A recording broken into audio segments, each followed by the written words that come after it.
We want to turn to, well, border issues writ large, which of course, the eyes of the world have been turned to because of the tragic death of, I think we're up to 50, it may be more. That's when I looked earlier today, migrants who died in the back of a pickup truck just outside of, a tractor trailer truck just outside of San Antonio, Texas.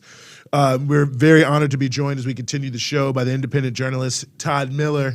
Mr. Miller, thank you so much for being with us. Thanks for having me.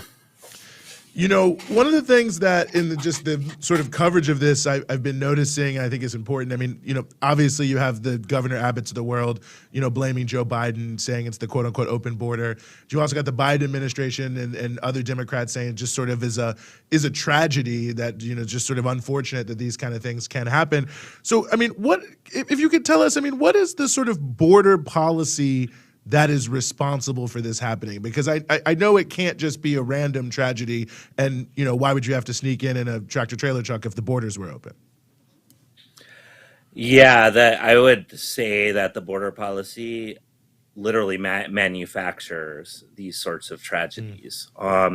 It's very much a part of it. It's been a part of it, a part of the strategy, a central part of the strategy for decades, actually. Like it's a tragedy that happens every day. Occasionally there's something like that happened in San Antonio, where you have a mass event of people dying, where there's a little bit of attention given to it.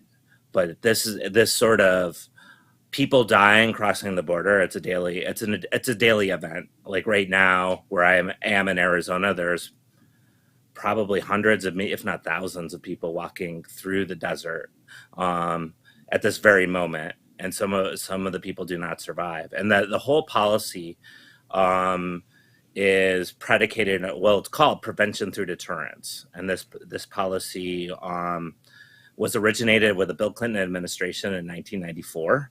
And the whole idea when it started was to build up the enforcement apparatus, meaning like, and actually now that this strategy continues, build it up by hiring more Border Patrol agents, building walls and barriers. So if anyone thinks that the first walls were built with Trump, wrong. Built, it goes way back. In fact, the first really serious wall building happened under the Clinton administration. And so building walls, hiring agents, and reinforcing that with technologies. And the whole idea was then to create or make it impossible to cross through traditional places like cities. In other words, people would have to, in order to cross the border, they'd have to go around those cities.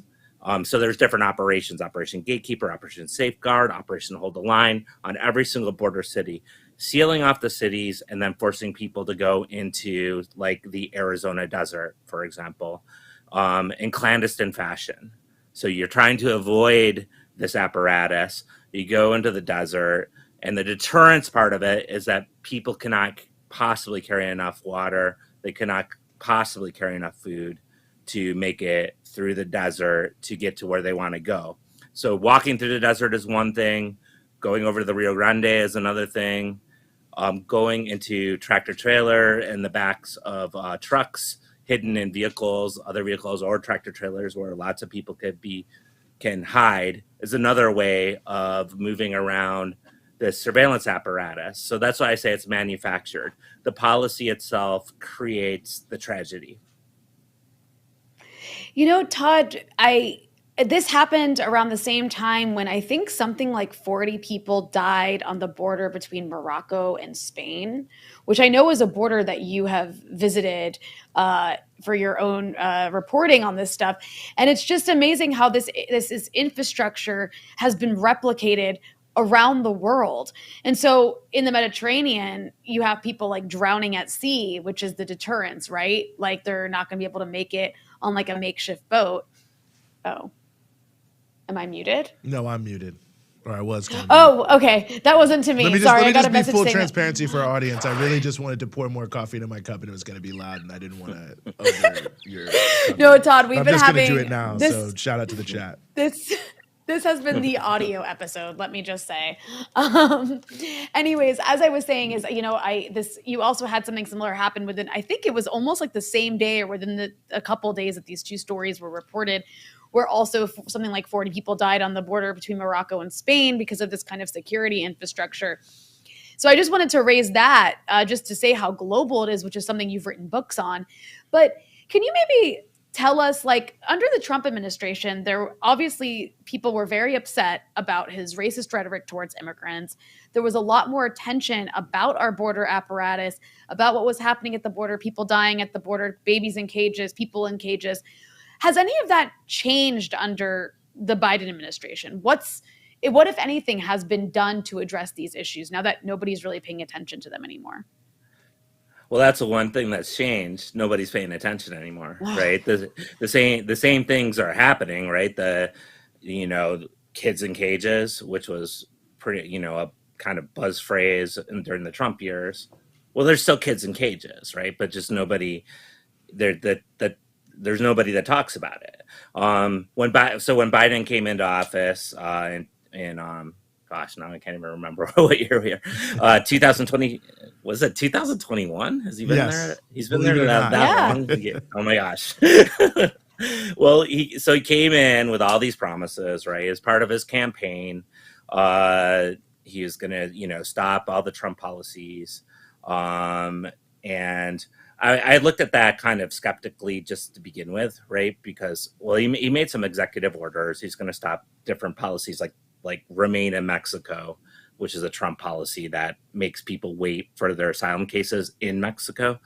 And he talked about not building another foot of wall. And he talked about, there's a number of different things. But what he didn't talk about were these long-standing policies and strategies that have been in place for decades that, like, if you look at the border and immigration enforcement apparatus, it's been built up historically over 20 years, over multiple administrations, both Democrat and Republican. Really, as I said earlier, like the deterrence strategy comes out of the Clinton administration. And you look at that and go, oh, wow, it was a $1.5 billion budget in 1994 for what it was then, the INS it was called.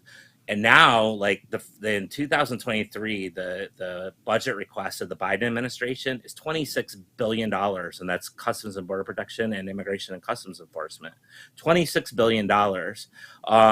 So to put that in context, when Trump started, by the time Trump got into office in 2017, he started with a $20 billion border and immigration enforcement budget. So that was up from 1.5 billion. What does that mean? Well, that means all the money that goes to the Border Patrol, hiring agents, maintaining force, maintaining the guns, bringing in the surveillance equipment, building the walls, all that stuff.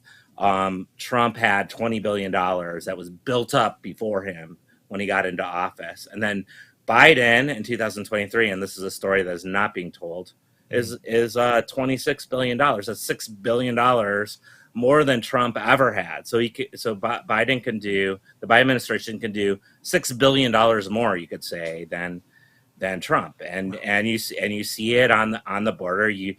So even the promises of reversing Trump policies are not really happening. Like there's policies like the pandemic era, Title 42, which rapidly does rapid expulsions of people coming across the border based on the pandemic.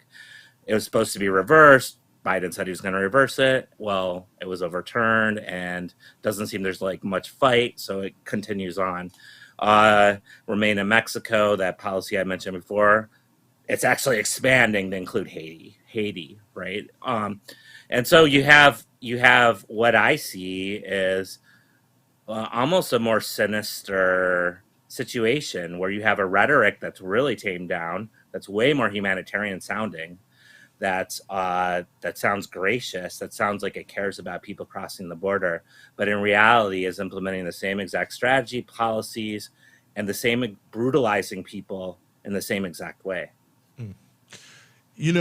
One of the things that I think has also come a little bit more into people's controversy both in the Supreme Court decision, the Egbert v. Boulay, but also I think, in the terrible shooting in Uvalde, people wondering about the rights of the Border Patrol in terms of their law enforcement abilities, that affect all of us, citizen, non-citizen, however it is. Talk about that if you could. Yeah, that the Supreme Court decision that came a couple weeks ago, that very interesting. Because it pretty much. So what happened was that a Border Patrol agent went into an innkeeper's property in Blaine, Washington. So it was on the Canadian border, and the Border Patrol agent followed him into his property because he wanted to check the immigration status of some people that were staying there. And what happened was that the innkeeper said, "No, I don't want you here. Can you please leave?" And the Border Patrol agent just slammed him against a vehicle and then threw him to the ground. So the innkeeper took him to court on Fourth Amendment, right? The Fourth Amendment, the protection not to be searched nor seized, or that you have to enter somebody's property with a warrant. And so the fact that the Supreme Court, ruled in favor of the Border Patrol agent, that pretty much confirming that the Fourth Amendment means very little in the borderlands. And what I mean by the borderlands, the Border Patrol can operate in a 100-mile zone that goes from the international boundary 100 miles inland.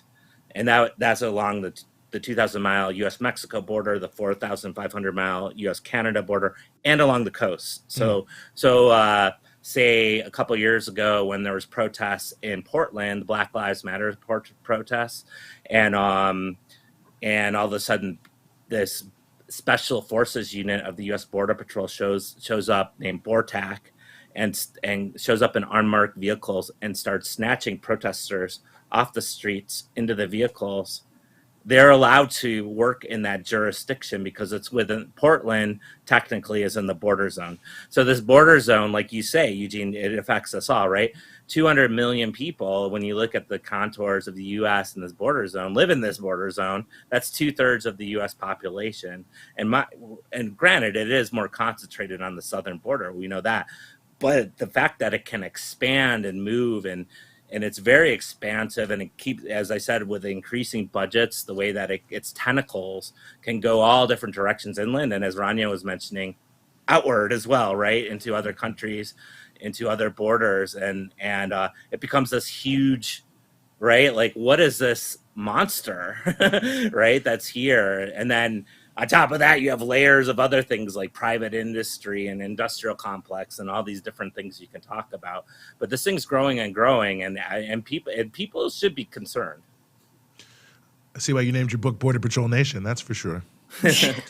Yeah, it's like Border Patrol World. Border Patrol. Yeah, that was going to be the international book. That was my suggestion. Was it Border Patrol World? No, anyhow, go on. Well, no, but I wanted to know if you wanted to say anything about what did happen at the border between Morocco and Spain. If you had any comments about that, given that you visited there and you've written about so many other borders around the world, as you say.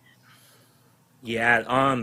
Well, I know only just a little bit, but I know like I believe it was June 24th, so it was 3 days before the San Antonio incident, and about 1,500. The numbers vary from 1,500 to 2,000 African, predominantly Sudanese asylum seekers decided to rush the border, and mind you, we should say the border in Melilla, and that's where they were, in Ceuta and Melilla.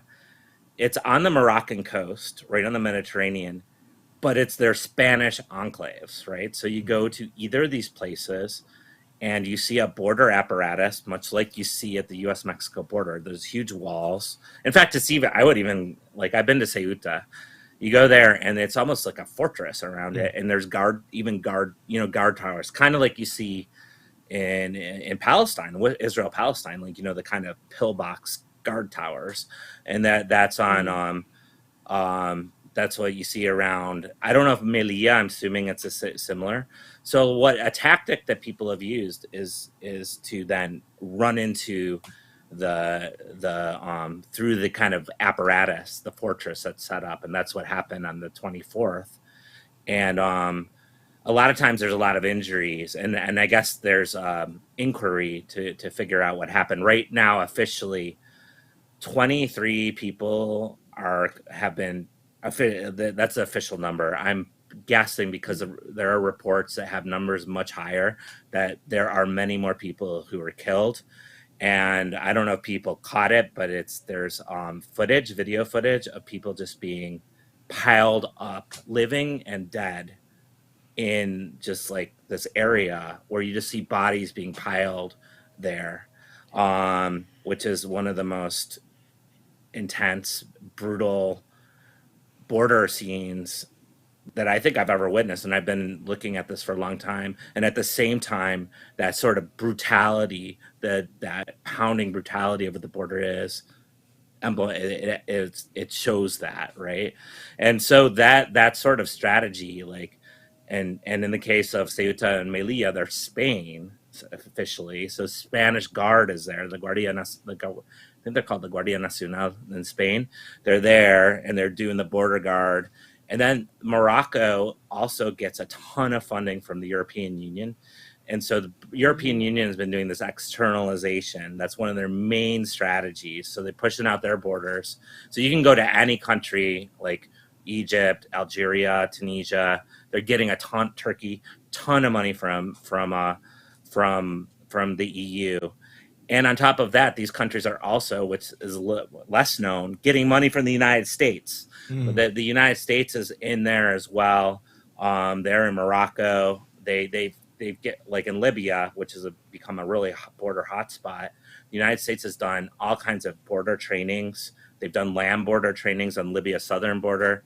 And so the United States and European Union are very much involved, which I think is, probably somebody like me or like who looks into this stuff needs to look into this more. But what I see is like a front, like a cooperation, not only with the externalization of borders coming from the U.S. and Europe, but a cooperation between Europe and the United States, creating this kind of front that is, as you keep moving across the globe, you see this, you have to call a global border apparatus that functions, for lack of a better word, that operates between like the global north and global south, right? That operates, that you have certain countries that are making this happen and creating the same sort of deterrence